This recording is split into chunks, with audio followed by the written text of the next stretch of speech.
A Marcha do San Xoán volve apoio neste 2021. Ante a evolución positiva da pandemia, o Concello decidiu organizar un programa que cualifican de amplio e versátil. Xa somos un pouco máis ambiciosos con respecto ao ano pasado.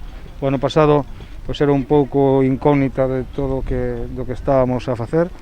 Este ano xa temos unhas medidas e gracias á vacinación pois a xente xa está máis tranquila, xa pode sair máis segura da casa, non? Din que do que se trata é de dinamizar a actividade social e cultural na parroquia de San Xoán, pero tamén no resto do municipio. Apostamos por a cultura segura, onde apostamos por a cultura galega, onde apostamos por a cultura e as empresas culturais do noso concello, onde van a ter un importante protagonismo e onde tamén van a ter un importante protagonismo outros artistas do ámbito, pero sempre galego, non?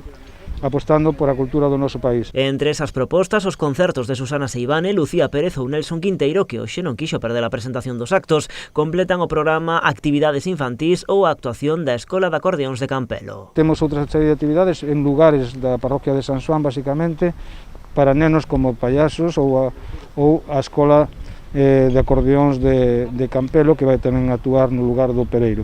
Tampouco faltará a tradicional recollida de ervas do día 23, como sempre da man da Asociación Ronsel, este ano con 2 quendas e un máximo de 25 participantes por grupo. O día 23 farán a recollida de ervas de San Xoán para que o día 24 nos podamos todos lavar con esas aguas aromáticas que é a tradición. Do que si terá que prescindir Pollo polo de agora da gran fogueira que se organizaba sempre aquí na Seca, da súa multitudinaria sardiñada e tamén das verbenas que animaban estas festas. No Concello confían en que de cara ao 2022 eses actos poidan reincorporarse ao programa e que os veciños vivan de novo por todo alto a súa festa máis enlleira.